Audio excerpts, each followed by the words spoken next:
How do you think Tesla's going to look like in the 2030s? My prediction is compared to now, we're way above $10,000. We'll have obviously splits in the meantime. It won't be a $10,000 Okay. price, but it will be 40 times of where we are now. Now, is it 2030? Is it 2032? I don't know, but I really believe we are going to see the next 2 or 3 years already a sensible increase in the price just by more awareness, understanding of what vision AI brings, and who is the leader? Who is the leader there? But I I just, I mean, it's not as if there is no competitor, but I don't see any competitor becoming competitive in a short term because the homework they have to do is just getting longer every day and they're not catching up, they're actually falling back. So you just wonder where this, where this competition should really come from and how they will be able to have products and services that are going to be attractive to the consumers. I just don't see it. Yeah, that's true. That's true. So you're saying by 2030 the stock price at the current moment could be over 10,000. Yeah, I think it will be 40 to 50x in 10 years. That's why 40 to that's why I can't even. 50x. Yeah, I Wow. know.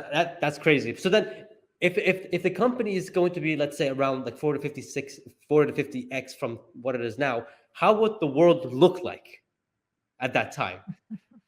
That's a good question.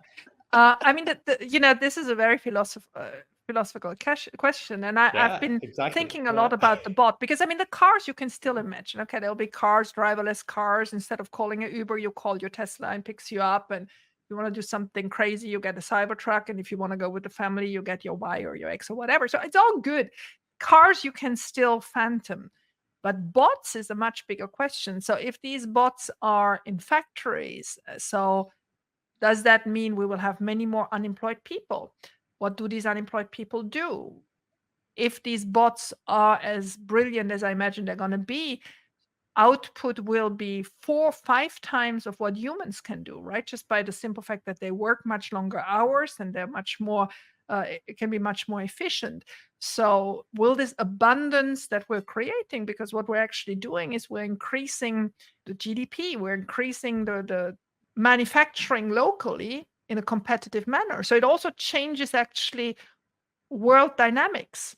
We're suddenly not in a dynamic anymore where you have a cheap worker in Asia and an expensive worker in Europe and in the United States. You have the same workforce at the same price everywhere that can work much more efficiently than any of them ever did and at a comparable price. So suddenly you not don't have these interdependencies anymore for which people fight wars. So this goes really very far how this could shape the world. And and that's why I think that wealth creation is so enormous of what's happening here.